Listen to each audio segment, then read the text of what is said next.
Hello, I'm Wayne Hubbard, and today on the Urban American Outdoor Show, we're in Montana. We're out with the U.S. Forest Service, and we're doing a little horseback ride, and we're doing checking out a little research, but most importantly, we have a great time. So I just want you to sit back, relax. I'm Wayne Hubbard, and this is the Urban American Outdoor Show.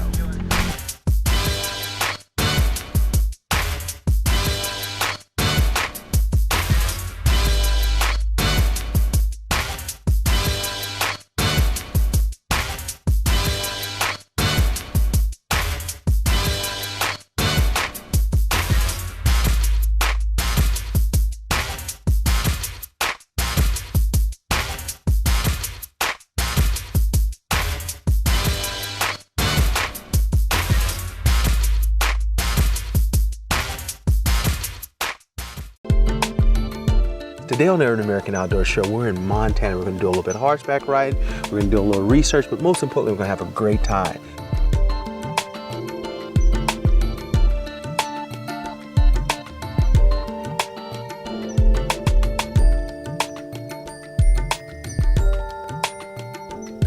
So I should... No. No, okay.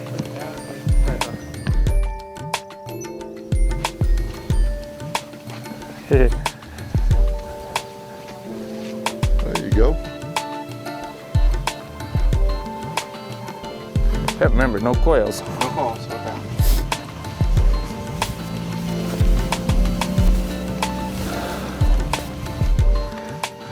Horse one, Wayne one.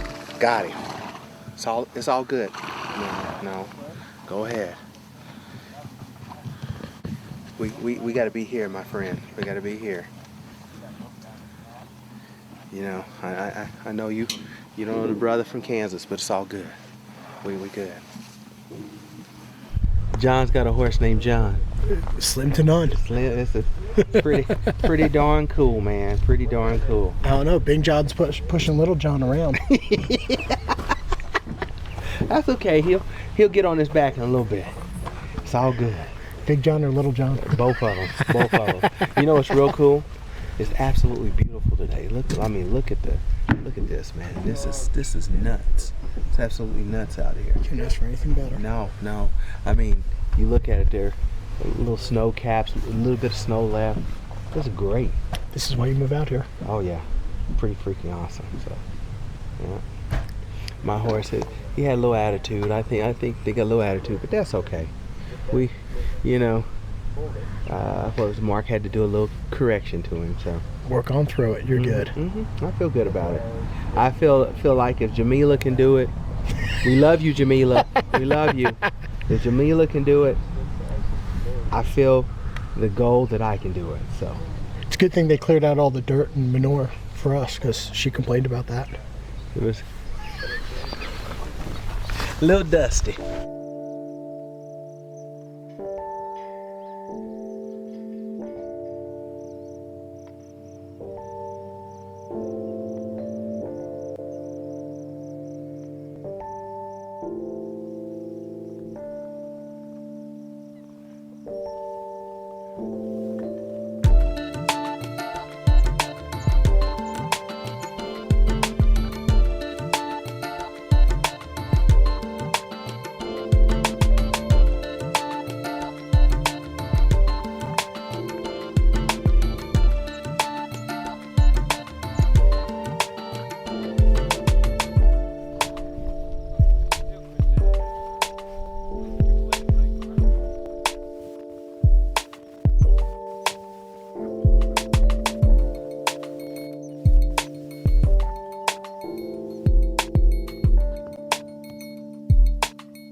So the interest has got to be there, but a lot of the interest isn't there because the opportunity is not there. So like in the Forest Service, they have some horsemanship as part of their safety training. and I'm just trying to further that. I'm trying to make it more in depth. If you really want to be a horseman, you have to get that involved. You have to get passionate about it, and that's what makes you pay attention to the small details.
So tell me about this channel.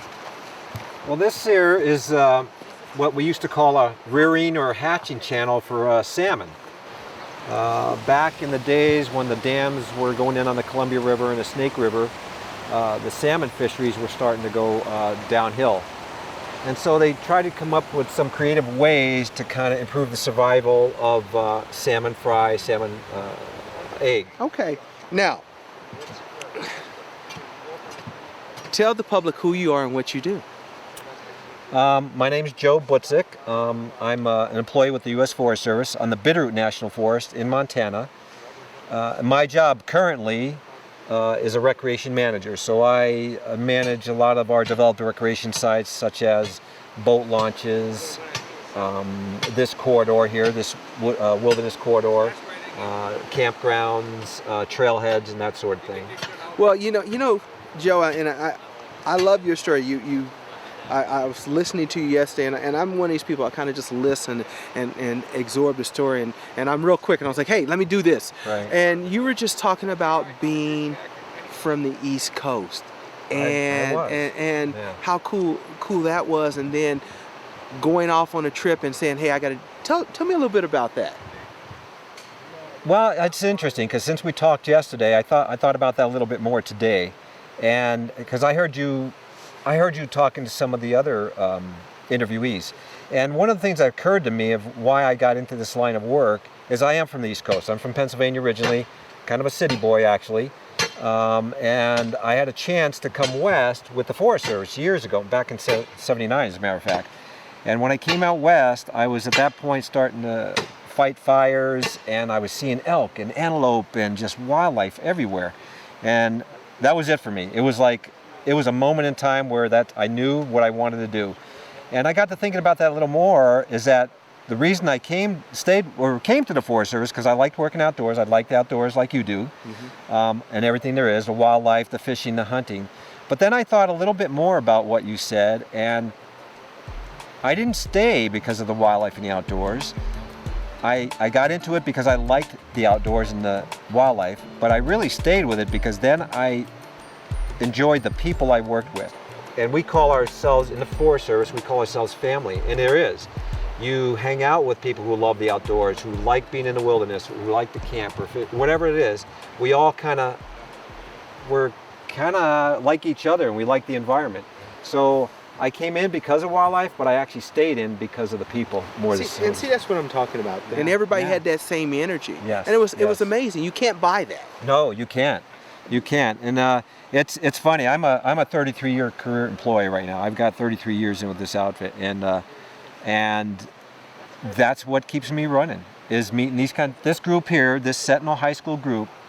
I've been working with 3 years, and they are as excited as a lot of us have been when we first started with the Forest Service. I mean, it's working in the outdoors. They get to come to a place that most people will probably never see in their life. Exactly. And most people don't even know about. They don't even know it exists. To come down this really windy road on the Selway River that is famous. It's a wild and scenic river, and it's just fun. The people are fun. Everyone has such a passion for it. Yeah. That's what got me, is everyone that I saw Yeah. had that passion. Right. And it's one thing, you can go to a job, you can get a job and go to a job every day, but have the passion for it was really cool. It just kind of flows over with everyone you work with, like the students here. It's amazing to Yeah. see that you got these students out here putting their hands in the dirt, and how hard it Yeah. is to get those kids for their iPods Yes. and you know, Yes. their computers and stuff and their phones. Right. You know, so Yes. Oh. so man, keep up the good work. Yeah. Keep up the work. Yep. Now, question I always ask everyone: give me a good story. Give me a good story about your experience. You know, think about maybe in your young career something you was like, man, this is absolutely funny. Okay, I'll tell you about my first story then. We've been talking a little bit about this a couple days, but and it just came to mind when you said that, a good story. And it's probably the story that cinched me staying with the Forest Service. I was brand new, out of the city, 1979. It was June or July, and I went to Central Oregon, which is what they call high desert. So it's really dry, it's juniper, sagebrush, just very, very dry country. And fires are common, like they are around the West. And there was a firestorm, there was a lightning storm, and it lit a fire on the side of a mountain. Now, if you're familiar with the Forest Service, we don't operate helicopters after sunset. Well, they flew myself and one other person into this fire. What it was is just a single tree burning on a really steep mountainside. One juniper tree, that's all it was burning. They put two of us down there. I don't believe, we didn't have any water, we had a chainsaw. And they stuck us down, brought us in just before nightfall, and all night long, didn't sleep, all night long we tried to fight that fire. You couldn't fight it because junipers burn really hot. So you stay away, but what you do, since it's so steep, at the bottom of the base of the tree, you dig a really deep trench so that as rocks and coals roll out, it rolls into that ditch. Well, this particular one, they just kept going through the ditch, and they'd roll over and run down the hill in the grass. And we'd run down the hill and chase sparks and chase rocks and put them out and go back up. And by morning, we're just wiped out. So in the morning, we had no water. The tree's not out, it's not going out. So in the morning, the sunset comes up, and I guess there was nothing, you're dead tired, but here you are sitting with the sun rising on the side of a mountain in the middle of nowhere, and that was just a defining moment for me. That experience with that other guy in the middle of nowhere trying to put a fire out. And later on, of course, a helicopter came in, brought us some water, and we were able to put it out. But I guess that's one of my...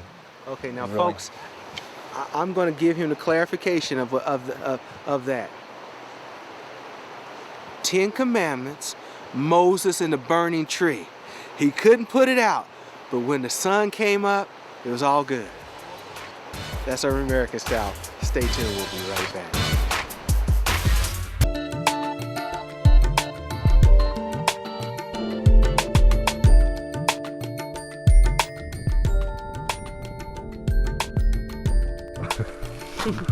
Woo! What do you think of this? Chile! Actually, absolutely beautiful, man. It's just, you think about it, you're out here in the field, and think about it. This is where Lewis and Clark came, and you know, and a lot of people don't talk about it, but it's truly one of the first multicultural excursions, because it had York on there, and then it had Sacagawea, and so it's truly a multicultural event when you think about this. And so it's really cool. And this lady right here, I met her before. I was really cool, and I was messing with her, but I was so excited. You don't realize I was excited to see you when you came down. It's like, I said, Sydney. Well, I was wondering if you're going to bring up the bacon thing. Yeah, so there's Kevin Bacon's cousin. Inside joke, guys. Inside joke. So, but no, this is really cool. I'm really glad it's you and stuff. I can't wait to really sit down and just kind of talk, because I remember you told me what you did, but to actually hear you talk about it and see it, it's cool. Yeah, it's really a lot of cool. There's a lot of history in this area, and it's interesting trying to manage the history of the whole forest, because it's different in different spaces. But luckily, we have a rich history of Lewis and Clark, the Nez Perce Indians, and loggers and homesteaders in the low drainage here. Oh yeah, it's cool. It's cool. Well, guys, we're gonna roll on. It's getting a little nippy, and the deer out here looking at us and saying, "What are you doing out here?" I know that's Wayne over there. We better go into the brush. We're gonna get into the brush.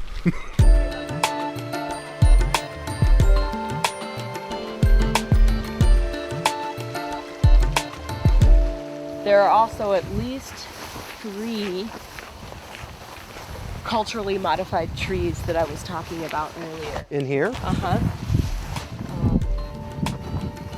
I'll show you one when we get up there.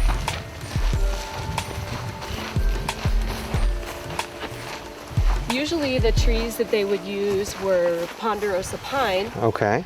Because of the rich cambium that was found inside between the bark and the main part of the tree. So you see that kind of tree that's that on goes the up, slant. It's that pretty red color. That's a ponderosa pine. We'll see some better examples in a minute. I'm just looking around. The rest of this is lodgepole and fir. All right, so we're coming up to Lee Creek Rock Shelter. There's our scarred ponderosa pine, one of them, one of the few we'll see today.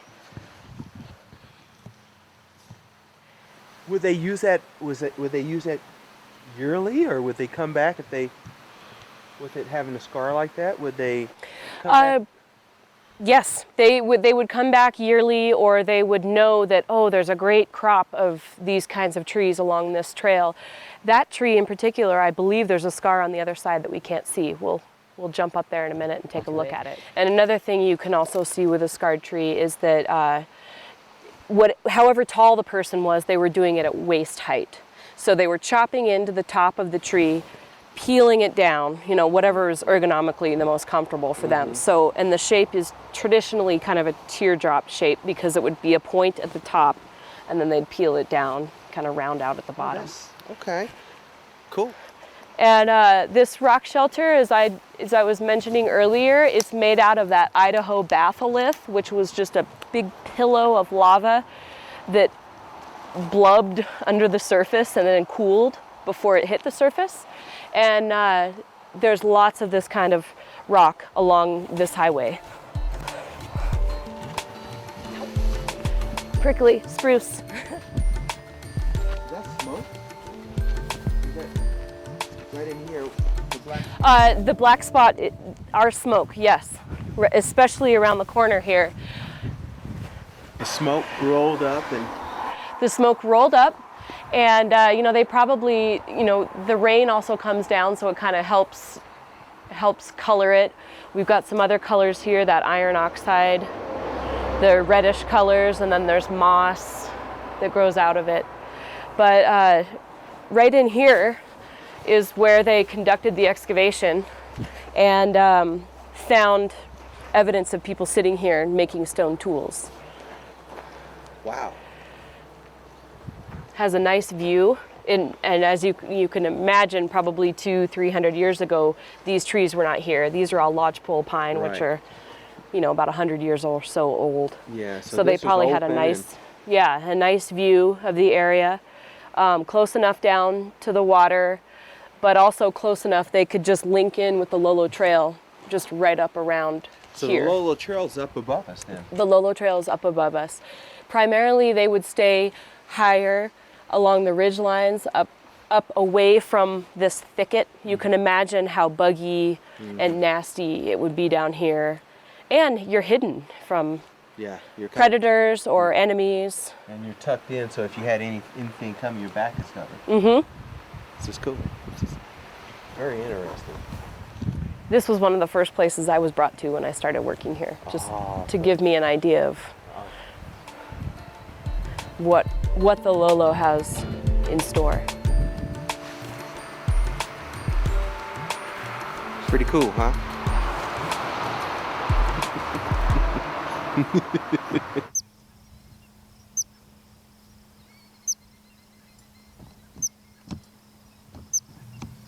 What's up, homie? My horse is just crazy. We've been fighting. I had to go to the diary of the Black Dynamite, but you know what? Horse won. Wayne 2, game over. The day is wrapping up, and I'm gonna ride into the sunset. Let's go, buddy.